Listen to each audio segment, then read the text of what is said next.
అందరికీ నమస్తే, welcome to my channel. So ఇది కార్తీక పౌర్ణమి రోజు పొద్దున నేను చేస్తున్న పూజా వ్లాగ్ అన్నమాట. సో ఎవ్రీ ఇయర్ అయితే ఖచ్చితంగా 15 రోజులన్నా దీపం పెడుతుంటే, కానీ ఈసారి ఇంకా ఇప్పుడు మమ్మీని అవుతున్నాను కాబట్టి ఎక్కువ స్ట్రెయిన్ తీసుకోకుండా ఒక్కరోజైనా దీపం ముట్టిద్దామని చెప్పేసి దీపం ముట్టించేస్తున్నా. సో పొద్దున ఇంట్లో దేవుని పూజ చేసిన తర్వాత ప్రసాదాలు అన్నీ చేసుకొని అట్లనే తులసి పూజ ఇంకా కేదారేశ్వర వ్రతం చేస్తున్నాను అనమాట. సో దానికోసమని ఈ ప్రిపరేషన్ అంతా.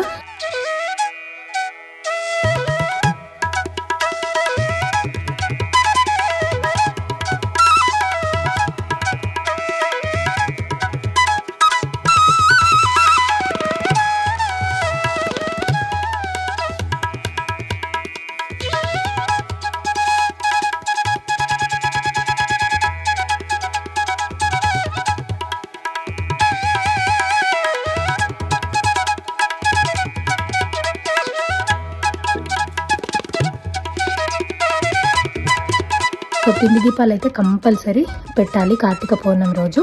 సో నాకు ఎట్లాగో శనివారం పూజతో అలవాటు అయిపోయింది కాబట్టి ఇంకా దీపాలు ఫాస్ట్గా చేసేసినాను అనమాట. సో అందరు నన్ను అడిగేది ఏంటి అంటే, కలశం పెడుతున్నావు, కొబ్బరికాయ కొడుతున్నావు, ప్రెగ్నెంట్ అయ్యి ఉండి పూజలు చేస్తున్నావు, వ్రతాలు చేస్తున్నావు అని చెప్తున్నారనమాట. సో ఒక్కొక్కళ్ళకు ఒక్కొక్కటి ఉంటుంది.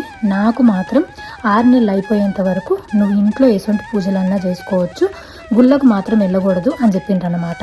సో అందుకోసమే మాకు తెలిసిన పద్ధతి ప్రకారం, నేను నమ్మేటోళ్ళు చెప్పిన దాని ప్రకారం నేనైతే పూజలు చేస్తున్నా. నాకు తెలిసి ఇంకా ఇదే లాస్ట్ పూజ అనుకుంటా. అందుకోసమని ఇంకా 15 రోజులు దీపం ముట్టేయలేనని చెప్పేసి కేదారేశ్వర వ్రతం అండ్ అట్లనే తులసి పూజ కూడా చేస్తున్నాను అనమాట. సో ఇది కార్తీక పౌర్ణమి రోజు చేసుకోవచ్చు, లేదు అని అంటే తులసి పూజ సెపరేట్గా ఒక మంచి రోజు ఉంటుంది, ఆ రోజు కూడా చేసుకోవచ్చు. బట్ నాకు ఇంకా పౌర్ణమి రోజే వీలవుతుంది కాబట్టి నేను పౌర్ణమి రోజే చేస్తున్నా. సో ఇట్లా ప్రసాదాలంతా అయిపోయిన తర్వాత ఇంకా దేవుడి దగ్గర మొత్తం ముట్టించేసినాను అనమాట. చెప్పిన కదా ఎర్లీ మార్నింగ్ లేవడం అసలు పాసిబుల్ కాలేదు. అయినా సరే నాకు ఓపిక ఉన్నప్పుడు లేచి పూజ చేసేసరికి 5:30 అయిపోయిందనమాట. సో 5:30 కల్లా పూజ అయిపోవాలనుకున్నాను, బట్ పాసిబుల్ కాలేదు. అయినా సరే ఫస్ట్ అయితే ఇంకా 365 ఒత్తులు ముట్టించేస్తా అని చెప్పేసి 365 ఒత్తులు ముట్టించేసి ఆకాశ దీపం పెట్టి తులసి మాతను మంచిగా ఇట్లా పువ్వులతోని డెకరేట్ చేసిన అనమాట. తులసి మాతలు అండ్ అట్లనే ఉసిరి కొమ్మ కూడా పెట్టిన తులసి కోటలో. సో అవి రెండింటికి ఈరోజు పూజ చేసుడు మంచిది కాబట్టి అవి రెండు పెట్టి వాటికి వస్త్రం వేసి పూలదండ వేసిన. దాని తర్వాత 365 ఒత్తులు ముట్టించేసిన తర్వాత తులసి పూజను స్టార్ట్ చేసినాను అనమాట.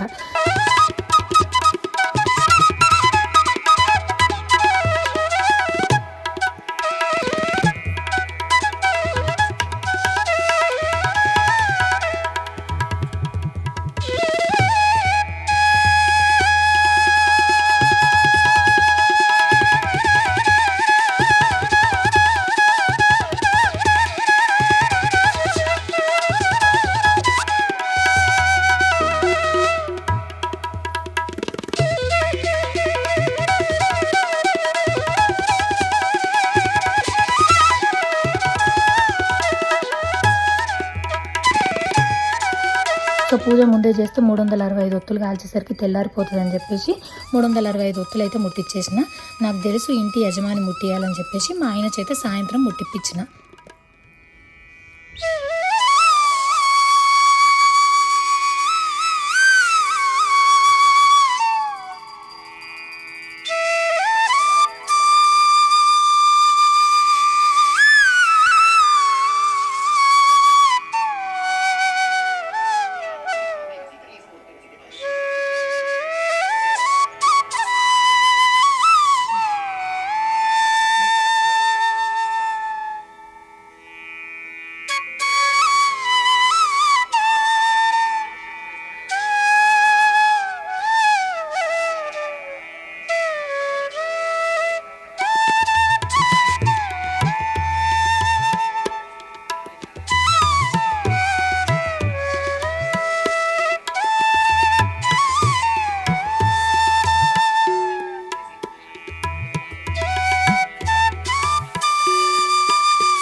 అండ్ కింద కూర్చుంటున్నావు అని అంటారు, మీద కూర్చుంటేనేమో మీద కూర్చుంటున్నావు అని అంటారు.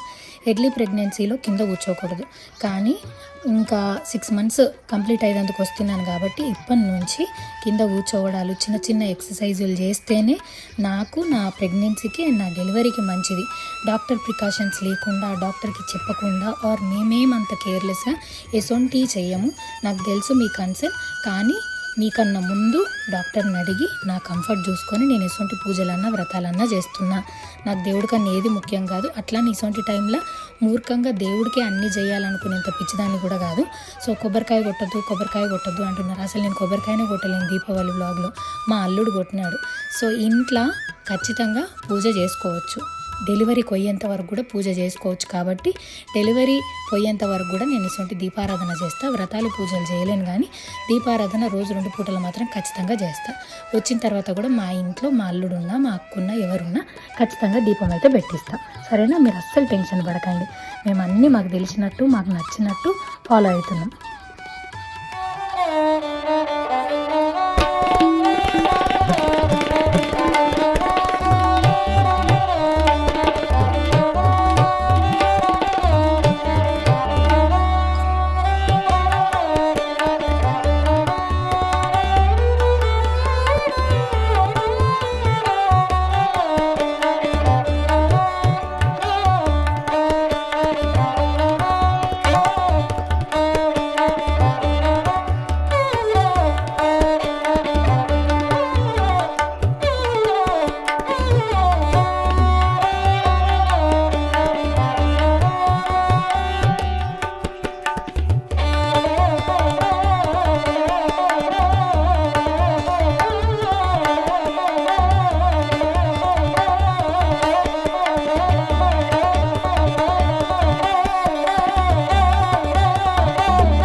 తులసి పూజ అయిపోయిన తర్వాత తులసి మాతకి బట్టలు పెట్టినాను అనమాట. కృష్ణ తులసికి లగ్గం చేసుడు అని కూడా అంటారు. అందుకోసమని కృష్ణుడికి పట్టుపంచ, తులసి తల్లికేమో చక్కగా చీర పెట్టినాను అనమాట. అవి ఏం చేస్తారు అని అంటే, ఒకసారి నేను కట్టుకుంటాను బ్లౌజ్ కుట్టించేసుకొని, నేనే ఒకసారి 2-3 సార్లు కట్టుకున్న తర్వాత మా అక్కలు మా వాళ్ళందరూ ఉంటారు కదా, వాళ్ళకి ఇచ్చేస్తాను అనమాట. అండ్ ఎప్పుడు ఈ అరటి దుప్పల దీపం ముట్టియలేను నేను. ఈసారి ఫస్ట్ టైం ఇట్లా దీపం ముట్టియాలి. ఒకవేళ మీరు నదిలో కానీ లేకపోతే గంగా స్నానం కానీ పాసిబుల్ కాకపోతే ఇట్లా చేయొచ్చు అంటే ఇంకా నేను ఇది చేసిన వాటర్లో వదిలేయాలట. బట్ నేను మర్చిపోయినాను. ఎవ్రీ ఇయర్ అయితే ఖచ్చితంగా వేములవాడ దర్శనం చేసుకొని మా పోచంపర్ల గంగా స్నానం చేసి అక్కడ ఏమంటారు పారే నీళ్ళల్లో దీపం ఇడిచిపెట్టేసి మంచిగా కార్తీక పౌర్ణమి రోజు ఇంటికాడ పూజ చేసి దాని తర్వాత క్లోజ్ చేసేదాన్ని. బట్ ఈసారి ఇంకా ఈ ఒక్కరోజు అయిపోయిందనమాట. సో ఇంకా ఇక్కడ కేదారేశ్వర వ్రతానికి శివుని ఫోటో పెట్టి పూజ చేయడానికి అంతా ప్రిపేర్ చేస్తున్నా.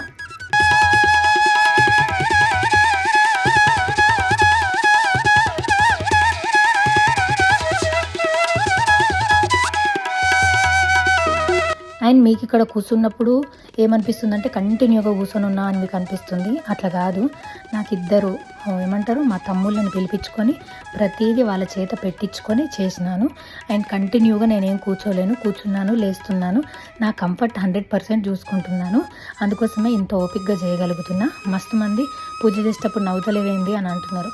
నేను పూజ చేసేటప్పుడు నాకు జరిగిన మంచి చెడులు అన్నీ యాడ్ చేసుకుంటా, దేవుణ్ణి స్మరణ చేస్తా. ఇదేం సినిమా షూటింగ్ కాదు కదా నేను నవ్వుకుంటూ పూజ చేస్తేందుకు. ఎందుకో అట్లా ఏదో ఒకటి అనాలన్నట్టుగా అంటారు కదా. అయినా సరే నేను ఇప్పటికంటే అసలు నెగిటివ్ వాళ్ళ గురించి మాట్లాడద్దు అనుకుంటున్నాను. బట్ చెప్తున్నా, నవ్వుతలేవు ఎందుకు అంటే అదేం సినిమా షూటింగ్ కామెడీ షో కాదు కదా. నాకు పడ్డ కష్టము నా కష్టం నుంచి బయటేసినందుకు దేవునికి కృతజ్ఞతగా అన్నీ యాడ్ చేసుకుంటే నేను పూజ చేస్తాను. అందుకోసమే నేను అట్లా దీర్ఘంగా ఆలోచించినట్టు డల్లుగా ఉన్నట్టు మీకు అనిపిస్తుంది. అంతకు మించి పూజ చేసేటప్పుడు ఇట్లా ముఖం పెట్టుకొని చేయాలని ఎవరికి ఉండదు కదా.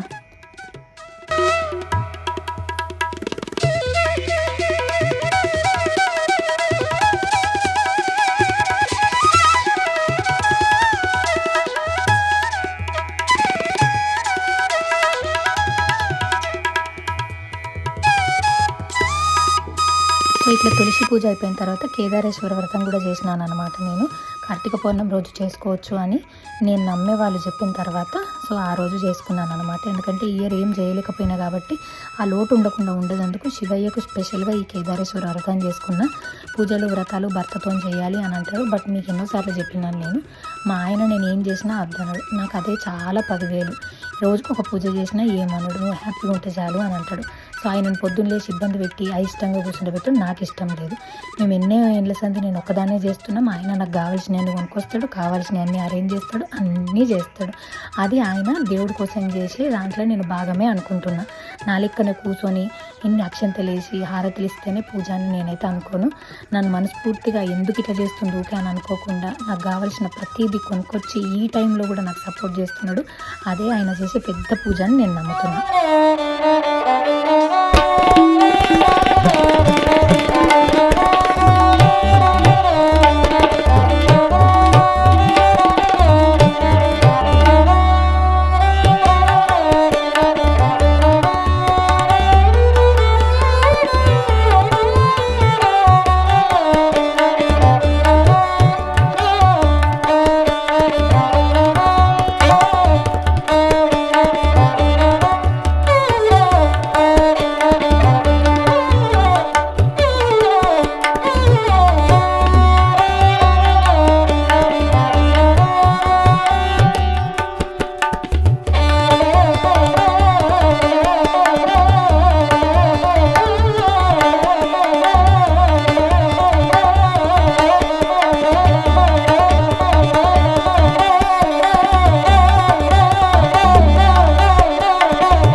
ఇట్లా ఈసారి కార్తీక పౌర్ణమి రోజు నేను చేసుకున్న పూజ అనమాట.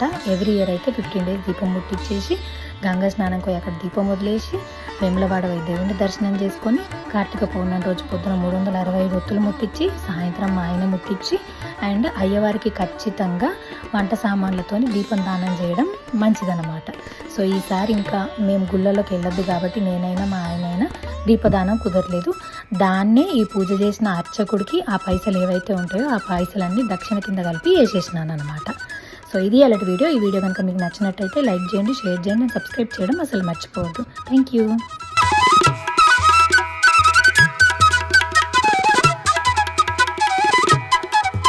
అండ్ కార్తీక పౌర్ణమి రోజు ఇక్కడ ఉసిరి చెట్టు తులసి చెట్టు పెట్టి మా కమ్యూనిటీలో ఇట్లా వాటర్ అరేంజ్ చేసి దీపాలు వదిలేందుకు ఫెసిలిటీ ఇచ్చారనమాట. చక్కగా సాయంత్రం పోయి దీపం వదిలేసిన. నాకు గంగాల దీపం వదిలేయాలని ఉండే, బట్ ఈసారి దీంతోనే తృప్తి పడ్డా.